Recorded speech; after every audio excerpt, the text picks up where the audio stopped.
The courtroom smelled like dust, old paper, and hopelessness. Sunlight crawled through the tall windows as if even the light wasn't allowed to enter freely. Reporters whispered. Guards stood stiff, pretending not to judge. People shifted in their seats, hungry for drama, ready to feed on someone else's misery. And right in the center of all that noise sat a man whose world was already falling apart. Thomas, gray, handcuffed, broken, accused. A father whose only crime was trying to save his daughter's life by breaking a law that should never have existed. In the first place, he didn't look up. He couldn't. Not when his wrists were bruised. Not when his heart felt heavier than the chains that bound him. Not when the entire city seemed ready to crush him. Then, suddenly, a voice rose, small, soft, trembling, but sharp enough to slice through the courtroom like a blade. If you let my dad go, I'll make you walk again. Everything stopped. Pens froze midair. A cough died before escaping someone's throat.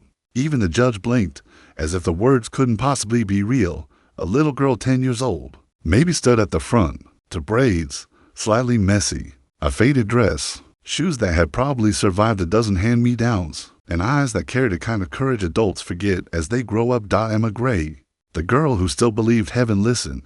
For 2 seconds, the world held its breath. Then it broke. A wave of laughter crashed through the courtroom. Bitter, loud, ugly, the kind of laugh people use when they're uncomfortable but want to pretend they're powerful. Even the prosecutor smirked, shaking his head, but the judge, he didn't laugh. Judge Henry Wallace, the man with a reputation colder than December steel. 14 years in a wheelchair. 14 years since the accident that shattered his spine and buried his hope. 14 years since he decided emotions were for the weak. This is a courtroom, not a circus. He snapped, his voice like gravel scraping stone. Your father broke the law. No miracle will change that. Yet his eyes gray, heavy, haunted didn't match his words. Thomas finally looked up, pain streaking across his face as he saw his daughter standing alone against a room full of doubters. Emma, please, he whispered, voice cracking. Don't do this. Not for me. But Emma didn't step back. Her small shoes tapped against the marble floor as she walked forward, one steady step at a time. The whole room seemed to lean in, pulled by something they didn't understand. She stopped in the center, clasped her hands tightly, took a shaky breath, and stared at the judge like she wasn't looking at a man, but at a mountain she intended to move. I said what I said, she replied. I can make you walk, but you have to let my father go first. The silence that fell was a normal silence. It was the kind that presses on your chest, the kind that feels like the moment before a storm. Judge Wallace's lips tightened. His fingers gripped the armrests. Memories flickered across his eyes, doctors shaking their heads, machines beeping. A life stolen in seconds. He swallowed. You have 2 minutes, he said, each word forced out like it hurt. Show me your miracle. When you fail, remember this moment. Remember that justice does not bow to tears or childish tricks, gasps, a few murmurs. One reporter dropped his pen. The guard straightened. Everyone waited. Emma didn't blink. She walked toward the judge's wheelchair. Every step sounded louder than it should. Every breath in the room felt borrowed. When she reached him, she placed her tiny hands on his lifeless knees that hadn't felt anything. In more than a decade, her hands trembled. Her voice lowered. Lord, this isn't for me, she whispered. It's for him. Show them you still own the impossible. Something shifted in the air. Not dramatically. Not like in movies. Just a feeling. A soft breeze slipping through the curtains, brushing across the judge's face like a memory. He didn't ask for at first. He didn't react. His eyes stayed hard, unblinking. Then his finger twitched. Once people froze. Then again. This time more. His breathing hitched. His jaw dropped a little, but he forced himself not to panic. He tried to hide it. Couldn't. The twitch grew into a tremor.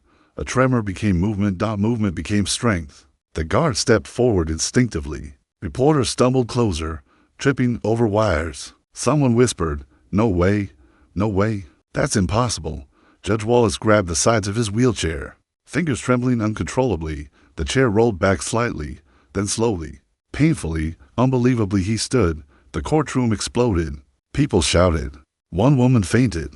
Cameras clicked like a swarm of locusts. Chaos echoed off every wall, but in the center of it all, the judge was shaking, tears spilling down his face as he stared at his own legs like they belonged to someone else. He dropped to his knees in front of the little girl, not the judge, not the authority. Just a broken man witnessing something he never believed could happen again. The justice of God, he whispered, voice cracking into a sob, is greater than the justice of men. With trembling hands, he reached into his pocket, pulled out the key, and walked to Thomas. He unlocked the handcuffs himself. Mel clattered to the floor. Emma flew into her father's arms, crying into his shirt. Thomas held her so tightly it looked like he was afraid she might disappear if he loosened his grip. Judge Wallace looked at the scene, tears still slipping down his cheeks. That day, in a room built to punish, something different was judged. Not a crime, but UMBLIF. Because one child dared to speak when everyone else mocked her. One child believed God still heard, and heaven answered. A mustard seed of faith cracked open a mountain that had been standing for 14 years. And everyone in that courtroom walked out different than they entered. Some walked out questioning, some walked out believing. And one man, Judge Henry Wallace, walked out for the first time in over a decade.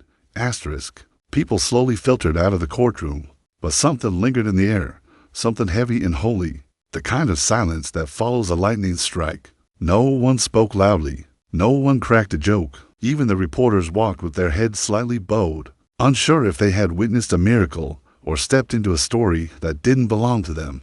Judge Wallace stood quietly, still trembling, staring at his legs like they were borrowed from another man. His throat kept tightening as if every breath carried a memory he had buried long ago. He looked smaller than the title he wore, more human than his reputation, more alive than he had been in 14 years. Emma watched him with that same calm light in her eyes, a tired smile, but a brave one. Sir, she said softly, you can walk again, but you also have to forgive yourself. That single sentence hit him harder than any crash ever had. His jaw clenched, his eyes softened. It was the kind of truth adults run from and children throw straight at your heart. Thomas, holding his daughter's hand, took a step. His voice cracked. Your Honor, she didn't heal your legs. God did. Judge Wallace swallowed, fighting his own collapse. I know, he whispered, and I don't deserve it.